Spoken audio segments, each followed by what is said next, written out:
my fans and my opponents doing out there on this lovely day or night of December the 26th? I want to talk about boss moves and boss decision making. You see, a real boss, they always sit down and they weigh the costs, the cons and the pros. They don't just look at, the prosperity part of the issue, the joy part of the issue. They don't just look at the winning part of the issue. You got to sit back and weigh the costs. The Bible talks about a man building a house and then he runs out of material and money to complete the house. It was a good idea. It came up short. Came up short because didn't do the math right. Ran out of supplies. He didn't add. He didn't subtract. He didn't, you know, he didn't put in he didn't add to the solution the weather, you know, aspect of it. The manpower aspect of it. You got to put that all into the equation.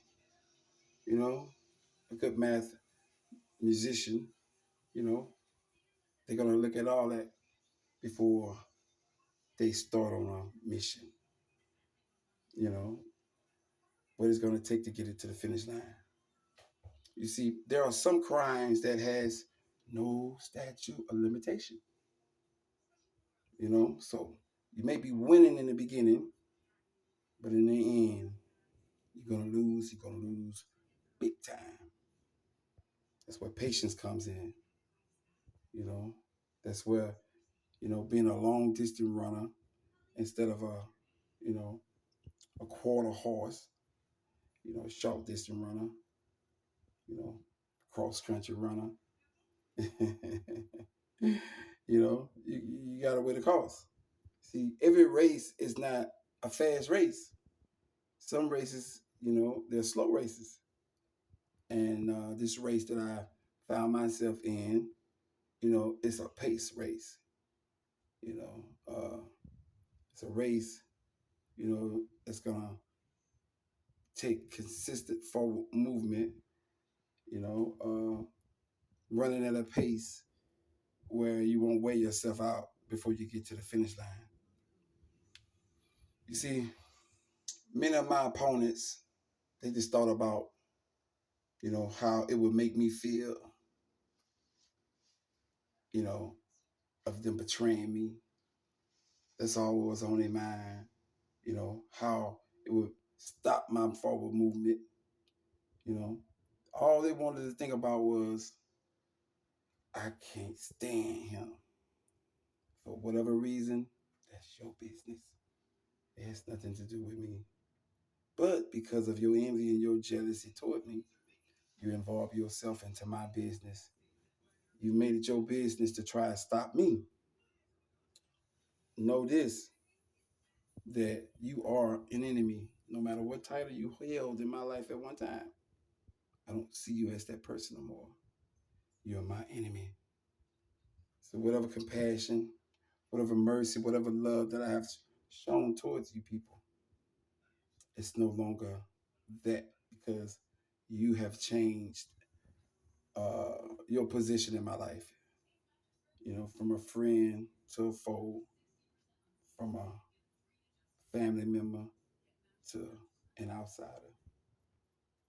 And like I said, a lot of these things were being fought behind my back, and people was celebrating behind my back.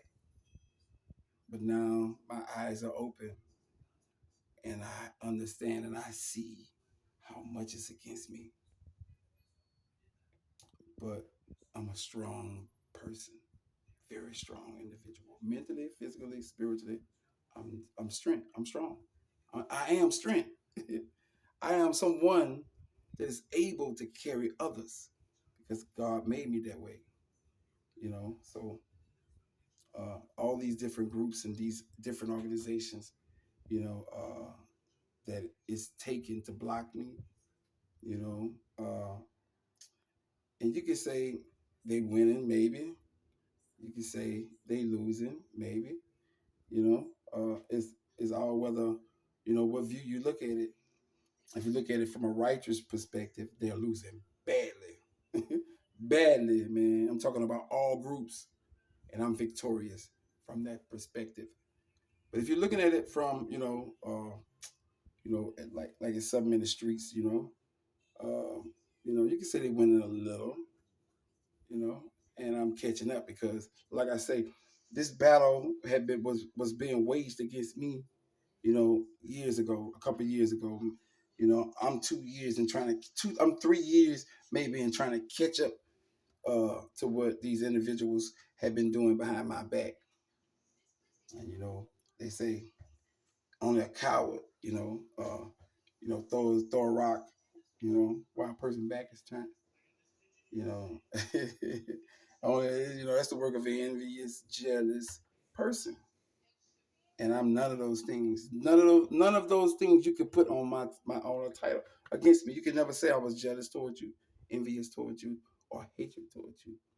But I can say that about every last one of you who smiled in my face while you stabbed me in my back. But because I am a child of the Most High, God is not going to allow me to be defeated. You may get away with it. You got it this year.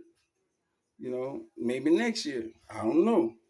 But soon and very soon, it's going to catch up with you because this is a distant. It's a run for the distant. We're talking about you know, paving the way for the next generation that will come behind you. You see, that's how I see things. I don't see things as a right now. I don't make plans. You make plans for the right now, but it's ultimately for the future. Is when you're going to recline, when you're not going to be able to work anymore. When it's going to come time where, that, all of your hard work is going to have to speak for you and take care of you. You see, that's the mark that I'm reaching for. How many people's lives that I can affect in a positive way? What kind of change I could bring to people's lives? As a solo, as a family, even as an organization. What kind of impact that I can make to the world that can make it a better place? What can I say to a person to help them get over, that hump? Or what can I say to a person to cause them to aim higher, you know, at success? What can I say to a person to make them confident about themselves? To let them know that they have a chance no matter what it comes against you. What God is saying is that my life and my story is going to speak just of that. It's going to encourage the small, the big, the great, and everything in between. My life will make an impact on the world. And because I understand that, I'm in this fight and I'm not giving up. Because I know there's somebody later in history is gonna hear my story.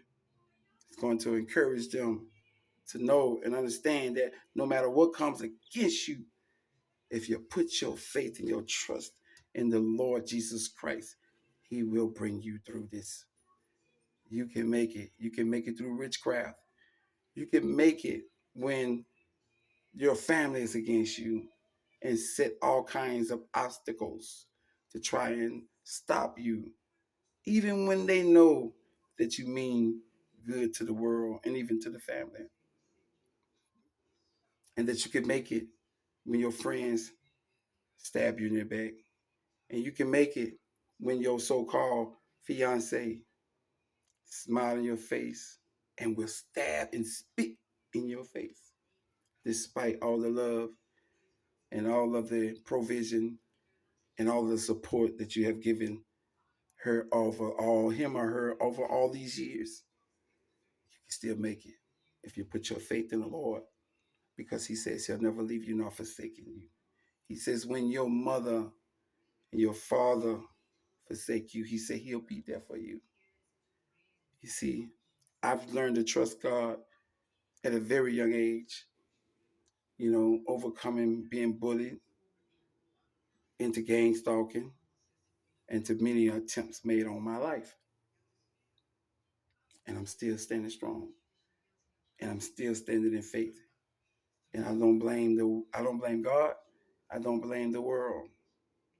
It's just the way things are when you are chosen and you are called to do a great work in this earth.